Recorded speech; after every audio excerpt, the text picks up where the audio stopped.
الحمد لله رب العالمين والصلاة والسلام على من كان نبيا وآدم بين الماء والطين وعلى آله وأصحابه أجمعين. أما بعد فأعوذ بالله من الشيطان الرجيم. بسم الله الرحمن الرحيم. إنا نحن نزلنا الذكر وإنا له لحافظون. صدق الله العظيم وصدق رسوله النبي الأمين الكريم ونحن على ذلك لمن الشاهدين والشاكرين والحمد لله رب العالمين. بارگاہ رسالت میں اپنی محبتوں کا نذرانہ پیش کر لیں اور بآواز بلند درود پاک پڑھیں. نبینا مولانا محمد مبارک وسلم صلاۃ و سلام دائم علیک سیدی یا رسول اللہ صلی اللہ تعالی علیہ وسلم. ہمارے ملک ہندوستان کا حالات انتہائی ناگفتبے ہیں اور دن بدن مسلمانوں کا قافیہ تنگ کیا جا رہا ہے. ہماری شریعتوں پر حملے، ہمارے دینی تشخص اور مذہبی پہچان اور اس کی علامتوں کے اوپر حملے. مجھ سے زیادہ آپ حضرات جانتے ہیں، اخبارات میں آئے دن جو خبریں آتی ہیں وہ کوئی ایسی نہیں ہوتی ہیں جو ہمیں خوش کر سکے. انتہائی تکلیف دہ جو خبر ہے، پچھلے چند مہینوں سے طلاق ثلاثہ کو لے کر کے پوری اسلام دشمن طاقتیں اس کے پیچھے لگ گئی تھی. آپ کے ملک ہندوستان کی جو سیاسی پارٹیاں ہیں، انہوں نے بھی اندرونی طور پر متحد ہو کر اس کے خلاف محاذ آرائی کی ہے. اور اگرچہ کچھ سیاسی مصلحتوں کے پیش نظر راجیہ سبھا میں اس بل کو پاس نہیں ہونے دیا گیا، لیکن یہ مسلمانوں کی خیر خواہی میں نہیں تھا. یہ ان کی ذاتی چپقلش تھی سیاسی، جس کی بنیاد پر طلاق ثلاثہ بل راجیہ سبھا میں نہیں پاس ہو سکا. لیکن حکومت نے اپنی سبکی مٹانے کے لیے طلاق آرڈیننس وہ لے کے آ چکی ہے. اس سے پہلے سپریم کورٹ نے ایک قانون کو لغو قرار دیا تھا جو ہم جنس پرستی کا قانون تھا، جو ہندوستان کے قانون میں آئینی حیثیت نہیں رکھتا تھا، غیر قانونی اور جرم سمجھا جاتا تھا. اس قانون کو سپریم کورٹ میں لغو کر دیا. یعنی اب مرد مرد کے ساتھ، عورت سے اپنی جنسی خواہش کی تکمیل کر سکتے ہیں، اور یہ ہندوستان کے قانون میں اب آئینی حیثیت رکھتا ہے. یعنی اب کوئی ہندوستان کے قانون میں یہ جرم نہیں ہے. اور ابھی میرا اندازہ ہے کہ 15-20 روز کا عرصہ گزرا ہوگا، نیوز میں ایک خبر آئی تھی کہ غیر ازدواجی تعلقات غیر آئینی نہیں ہیں، آئینی ہیں. مطلب یہ ہے کہ اگر شادی شدہ انسان کسی دوسری خاتون سے بغیر نکاح کے جنسی تعلقات قائم کرتا ہے تو وہ ہندوستان کے قانون میں کوئی غلط بات نہیں ہے، جرم نہیں ہے. اس کو سیدھے لفظوں میں اگر کہا جائے تو یہ کہ زنا ہندوستان کے قانون میں اب کوئی جرم نہیں رہا. یہ 3 بڑے بڑے فیصلے لیے گئے ہیں ہمارے ہندوستان میں، اور ہندوستان کی سپریم کورٹ کے ذریعے یہ فیصلے ہمارے سامنے آئے ہیں. اگرچہ ان فیصلوں کا اثر جو ہوتا ہے وہ پورے ہندوستانی کمیونٹی پر ہوتا ہے، ہندوستان کے تمام معاشرے، تمام سوسائٹیوں کے اوپر اس کا اثر پڑے گا، اور اس کے جو غلط اثرات مرتب ہوں گے اس سے صرف مسلم معاشرہ متاثر نہیں ہوگا، غیر مسلم معاشرہ بھی اس کی چپیٹ میں آئے گا. لیکن ڈائریکٹ یہ جو حملہ ہو رہا ہے وہ صرف اسلام اور شریعت مطہرہ کے اوپر ہو رہا ہے. صرف مسلمانوں کے اسلامی تشخص کو خراب کرنے کے لیے اور ہمارے شریعت کی اہمیت کو کم کرنے کے لیے ایسا کیا جا رہا ہے. حالانکہ شریعت کا محافظ تو رب کائنات ہے، یہ پوری طاقت اگر جھونک دیں تو شریعت مطہرہ کا بال باقا نہیں ہوگا، کیونکہ شریعت مطہرہ کی اگر تاریخ آپ اٹھا کر کے دیکھیں تو ہر زمانے میں اسلامی شریعت کے اوپر حملہ کیا گیا، اس کے احکام کو بدلنے کی کوشش کی گئی ہے اور اپنی مرضی کے مطابق اور خواہشات نفس کے مطابق اس کے احکام کو توڑ مروڑ کر کے پیش کرنے کی کوشش کی گئی ہے۔ آپ اگر شروع سے اس کی تاریخ اٹھا کر کے دیکھیں تو نبی رحمت صلی اللہ علیہ وسلم کے وصال کے بعد حضرت عمر فاروق، حضرت ابو بکر صدیق رضی اللہ تعالیٰ عنہ کے عہد خلافت میں جو سب سے پہلا اختلاف ہوا تھا وہ اسی بات کا اختلاف ہوا تھا کہ مدینہ کے گرد و نواح کے کچھ قبیلوں نے زکوٰۃ دینے سے انکار کر دیا تھا۔ گویا ان لوگوں نے زکوٰۃ نہ دے کر کے یہ اعلان کر دیا کہ اسلام کا یہ قانون ہمیں پسند نہیں ہے، اس قانون کو بدلا جائے۔ یہ حضور صلی اللہ علیہ وسلم کی حیات طیبہ تک تھا، اب حضور صلی اللہ علیہ وسلم کے پردہ فرمانے کے بعد یہ قانون نہیں چلے گا۔ گویا انہوں نے دبی زبان میں یا زبان حال سے یہ بات کہہ دیا تھا، پیغام دے دیا تھا کہ اسلام کے اس قانون میں تبدیلی پیدا کر دی جائے، اور زکوٰۃ دینے سے انکار کر دیا۔ لیکن جتنی بھی تاریخ میں جب اسلام کے اوپر حملہ ہوا اور اسلامی شریعت کے اوپر حملہ ہوا تو اس حملے کا جواب دینے کے لیے ہمیں ایک یا دو شخصیتیں نمایاں طور پہ نظر آتی ہیں، پورا معاشرہ نہیں نظر آتا ہے، پوری اسلامی کمیونٹی نہیں نظر آتی ہے، کوئی ایک ہستی نظر آتی ہے جو اسلام کو دفاع میں پورے طور پر اپنے پورے جان و مال کے ذات و سامنے کھڑی ہو جاتی ہے۔ اس زمانے میں بھی حضرت ابو بکر صدیق رضی اللہ تعالیٰ عنہ سامنے آئے تھے، حضرت عمر فاروق رضی اللہ تعالیٰ عنہ کامل الایمان، حضرت عمر و عثمان رضی اللہ تعالیٰ عنہ کیا کم علم تھا، حضرت علی مرتضی باب العلم۔ حضرت عمر فاروق رضی اللہ تعالیٰ عنہ کے بارے میں علماء فرماتے ہیں کہ ذہب بتسعۃ اعشار من العلم، اگر علم کے 10 حصے کیے جائیں، ساری دنیا کا علم اکٹھا کر کے اس کے 10 حصے کیے جائیں تو 9 حصہ حضرت عمر فاروق کے پاس ملے گا اور 10 حصے میں پوری کائنات ملے گی۔ اتنا علم حضرت عمر فاروق رضی اللہ تعالیٰ عنہ کے پاس تھا۔ لیکن حضرت عمر فاروق رضی اللہ تعالیٰ عنہ جب حضرت ابو بکر صدیق رضی اللہ تعالیٰ عنہ نے ان منکرین زکوٰۃ کے خلاف جہاد کا اعلان کیا تو حضرت عمر فاروق رضی اللہ تعالیٰ عنہ سامنے آئے اور آ کر کے عرض کرتے ہیں کیف تقاتل الناس وقد قال النبی صلی اللہ علیہ وسلم امرت ان اقاتلهم حتى يقولوا لا الہ الا اللہ فإن قالوا لا الہ الا اللہ عاصموا منی دماءهم واموالهم وحسابهم علی اللہ۔ آپ ان سے جنگ کیسے کریں گے؟ یہ اللہ تبارک و تعالیٰ کی وحدانیت پر ایمان رکھتے ہیں، نبی رحمت صلی اللہ علیہ وسلم کی رسالت پر ایمان رکھتے ہیں، قرآن کو اللہ کی کتاب مانتے ہیں، نماز پڑھتے ہیں،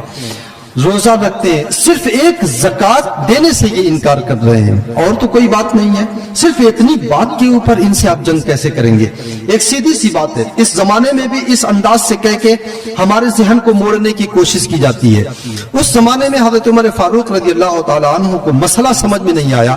انہوں نے حضرت ابوبکر صدیق رضی اللہ تعالیٰ عنہ سے عرض کیا تھا آپ ان سے کیسے جنگ کریں گے؟ تو حضرت ابوبکر صدیق رضی اللہ تعالیٰ عنہ نے ارشاد فرمایا تھا کہ عمر رجوت نصرتک وجئتنی بخذلانک، میں نے تو یہ سمجھا تھا کہ تم میرے دست و بازو بن کر کے کھڑے ہو جاؤ گے، لیکن تم تو ایک ایسا قدم اٹھا رہے ہو جس سے میری رسوائی ہو جائے گی۔ اور پھر ارشاد فرمایا تھا کہ اجبار فی الجاہلیت و خوار فی الاسلام، زمانے جاہلیت میں تو بہت تلواریں ننگی لے کر کے گلی کوچوں میں گھومتے تھے، مسلمانوں کو ستایا کرتے تھے، اور اسلام میں آنے کے بعد اتنے پلپلے ہو گئے ہو کہ اب اسلام کے حکم کی حفاظت کی بات آ گئی ہے تو اب تمہارے دل میں اتنی نرمی پیدا ہو گئی ہے۔ اور حضرت ابو بکر صدیق رضی اللہ تعالیٰ عنہ کا وہ تاریخی جملہ جو آپ نے ارشاد فرمایا تھا واللہ لو منعونی اقالا کانوا یؤدونہ الی رسول اللہ صلی اللہ علیہ وسلم لقاتلتہم علی منعہ، اگر حضور کے زمانے اقدس میں یہ ایک چھوٹی سی رسی بھی زکوٰۃ میں ادا کرتے تھے اور اب اگر وہ رسی ادا نہیں کریں گے تب بھی میں ان سے جہاد کروں گا اور میں ان سے جنگ کرتا رہوں گا۔ حالانکہ وہ وقت ایسا تھا کہ مدینے کے اوپر چاروں طرف سے حملہ کرنے کی کوشش کی جا رہی تھی، وہ قبائل جو تلواروں کے خوف سے مسلمان ہوئے تھے مرتد ہو چکے تھے،